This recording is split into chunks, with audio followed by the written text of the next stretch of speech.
Hello and welcome to Intuitive Journey with Desiree. I am Desiree Holmes Scherini, your host. Thank you for joining me. Today I'm going to talk to you a little bit about the language of love.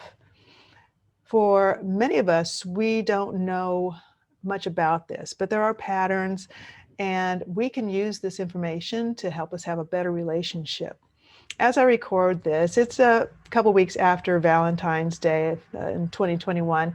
And of course, I had intended to do this before Valentine's Day, but with this information, you got a year to go to make your next Valentine's Day perfect. So, what I'm going to start with is what is a language of love? What does that mean? Well, what it means is how someone expresses their affection for someone else. And what happens if we don't understand the different languages of love? We might feel unloved, or we might be sending the wrong message to someone when we want to show them love. And the more that we understand each other's within a relationship, the better we are. And the more forgiving we can be when maybe they're not saying it literally, just the way that we want them to. So, what are the standard languages of love? There are 5 different ones, and I'm just going to read through here. First, and these are in no particular order, but there are words of affirmation, meaning the I love yous, you're wonderful, I'm so glad you're in my life, those sort of things, where someone outwardly, verbally praises the other, tells them how they feel with their words, and expresses themselves openly about how they love someone. Next is the quality time. Quality time, of course, is someone who will set time aside to be with you. And it doesn't even have to be something special or over the top. Quality time are those little moments that you can just have a laugh together, take a walk, sit down together on the sofa, hold hands, watch TV. It doesn't mean it's an event. Quality time means to be with someone else in a way that is intimate and often. Okay. As opposed to sometimes, I'm backtracking. Sometimes people say, well, I spent time with you, but what they meant was they were in the room with someone, right? Or they were in the same house and they saw that as spending time. Quality time means actually having some sort of interaction or shared intimacy or space, and not necessarily like making love, but it means to be with that person, not in the same physical space. So there's a difference there. Okay, then there's acts of service. Acts of service are doing those little things that you don't have to do, not because you're told to, but because it's a act of love, an act of service. It could be bringing someone a cup of coffee in the morning. It could be the foot rub. It could be picking up a rose and bringing it home. It could be doing someone else's laundry, making their favorite dinner, going out of your way to make their day better, as opposed to simply each of you going about your routine and taking care of number one only. It's taking care of yourself as well as doing nice things for the other person. Then there are gifts. And gifts, of course, we're all familiar with. It's the bouquet of flowers, which could fall under the acts of service, but not quite the same, right? But gifts, and a lot of times the gift giver is someone who they express their love with larger gifts, with the expensive dinner or the particularly expensive piece of jewelry. But it could also be little gifts too. So expressing their love through that little scented candle or any gift, a gift. And the thing with a gift is to express your love through gifts, for example. It doesn't mean to just do it on holidays that standardly require a gift, but little gifts in between, showing a little act of love through your gifts. And then there is touch. And that is the physical expression of love. That could be love making, kissing, holding hands, um, just that putting the arm around someone, touching, rubbing shoulders, that sort of thing. The physical connection, the way that some people show love through touching and tenderness. So those are the 5 basic ones. And some people speak all of them. Some people only speak one of them. Some people lean toward one and not the other because just their upbringing, for example, even some cultures, for example, it might not be okay to maybe show physical, hold hands in public or something like that, where other places people are very physical with each other and touch and kiss on the cheeks and hold hands, and that's normal. So culturally, we learn our different languages of love. Of course, primarily, we can learn languages of love from our parents. If we were held and shown affection physically as a child, then we also learn that that's a way to show affection. If, for example, though, we might have had a parent that wasn't comfortable with hugging or even saying something nice, like, I love you.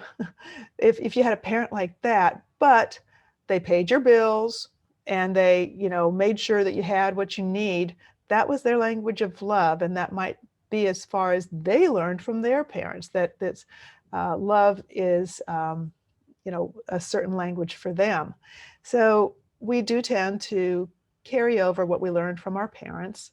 And then as we grow in our relationships and have our own children, for example, we can grow in our languages of love. Ideally, it's wonderful to be able to speak all of them and understand all of them. And when someone does something, to have gratitude and appreciate it, recognizing their language of love. And that's why I think it's so important in relationships for people to learn this. So, in addition to these languages of love that people use, there are a couple personality types, and I will refer to them by what they're called in emotional and physical sexuality. But it's not really only about sexuality. It's just the terminology that's been used around it. And so basically, you could divide people into one or the other. And this is similar to Enneagrams, but Enneagrams get so much bigger. So maybe I'll go into Enneagrams in a future episode. But right now, keeping it simple. So how we describe that, an emotional sexuality style, and like I said, it's not just about sexuality, it's more about personality type. And the reason I'm bringing this up is because between those two, one will be more likely to use a certain love language, and the other will be more likely to use a different kind of love language. And it does tend to seem that opposites attract. And contrary to some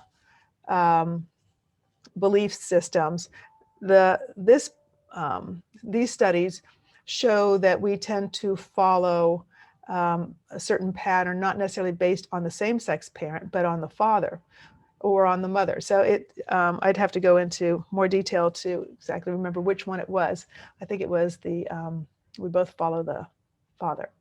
Well, don't worry about that part. But the emotional, and also these terms kind of don't necessarily fully fit the way they express it. But the emotional type is, if you can think of it as more sensitive, more in their head, and less outgoing. So if we were to go to tie it to extrovert or introvert, the emotional one is more of an introvert. And so their love language is often less expressed, and the physical one is more expressive. So the physical type will want and show more physical touch, will express their love more outwardly in their words, will be more forward with their expressions of love, whereas the emotional one is much more reserved and doesn't say I love you often and doesn't necessarily touch or hold very often. And you can see how there's almost a yin yang thing going on here. And ironically, these two types tend to be drawn to each other. So there's a balance. However, where the problem could come up is when when the emotional one feels hurt or is upset about something in the relationship, they will withdraw. And so the physical will, try to push forward more, and that pushes the other further back. And tell the person, the physical one pushing, just getting more pull away, will eventually give up, and that may be the end of that relationship. So ironically, usually it's the physical who will end the relationship, but it's the emotional who ends the intimacy and the connection first, based on their own upset or their own feelings. So they do it subtly, whereas after this reaction, the physical one will end it when they don't get the, I guess, acknowledgement or the reciprocation for their efforts toward connection and love. Now, also to be of interest here is there's tests out there, and I'm going to see if I can find one and link it down here. But the language of love that can be so confusing with these two personality types is, as I've mentioned, the physical one expresses and sees expressions of love as saying I love you, holding, intimacy, and all the more romantic things about love. And if they were to label the things that are important to them in life, things like relationships would come up first. Things like adventure, things like living, things that will come up first. And then finances would be lower on the list of how they list things that are important. Whereas the emotional one, the one that falls under that category, finances will be the more important thing in their life, and relationship comes later. So you can imagine if it came to some sort of a challenge in the relationship, how this could happen, that the physical one is looking for more affection, physical, more touching, loving, time together, that sort of stuff. Whereas the emotional one, and again, don't tie these are just labels. It doesn't mean they're emotional. It actually means they're less emotional. And the physical one is actually more emotional as we understand it usually. But the one who's labeled emotional will withdraw and see their languages of love as the gift giving, the bill paying, and think, what, I don't understand how this person doesn't appreciate the love I'm showing them, because they're expressing love with what they see as the most valuable part of life, and that is the financial support and income. And the other, being the more romantic version of love, sees themselves as being ignored, and that the other person only cares about money. And of course, this can go, it can get worse and worse until, like I said, the physical one will be pushing for more intimacy, more romance, more time, and the emotional one will withdraw and pull back. So another thing about this is, you probably all know this person. The emotional sexuality type needs more time and more space. They're the ones who need their like man cave, or they're just like, I just need my space, because they're not as in touch with their own personal emotions, their own personal feelings. It takes them time to really get to understand themselves before they can even express themselves to the other. Whereas the physical one is much more likely to have that feeling, be clear on, or maybe too quick to express their love, to put it out there. And so they might understand the person who needs more time, more space, as withdrawing, as not interested, as not loving them. And you can see how these could all lead to misunderstandings and the end of something that could have been something better. So I think that was pretty much my short talk on just understanding what the difference is between love languages are, and that there actually are basic personality types that lead to one or the other based on what we value. And it's not that valuing finances over relationship is necessarily a bad thing, or that valuing relationship over finances is a bad thing. We all need these balances. And for example, if you had two physicals that are married and they both are like highly up here with the, you know, living the life of emotion, not emotional, but living the life of, well, we just want to love and enjoy life, but finances are down here for both of them. They're probably the ones that are living in a van, at the extreme levels, but traveling all over the country or something. But there's going to be some problem there. Whereas in a couple, it's often does make sense that one is more financially focused and the other one's more emotionally focused. And if they can understand and appreciate each other's language of love, then they can balance each other out and have gratitude for both languages. So I think that's it. Yep. So here's what I challenge you to do is learn your language of love. Think about the ways that you express your love, and then think about if you have a partner or in the past, how you've gotten that love, or even go back and see old relationships. What happened? How did that fall apart and why? And did you just not understand the person's language of love? And you might even want to have a conversation with a partner and even your kids or something, and say, how do you see me as expressing my language of love? And study these things together. And the more languages of love you can speak, the better. So don't just always say, I love you, but don't follow it up with the action of, say, quality time or, buying gifts, because then the person receiving says, well, they always say this, but then they don't show me, right?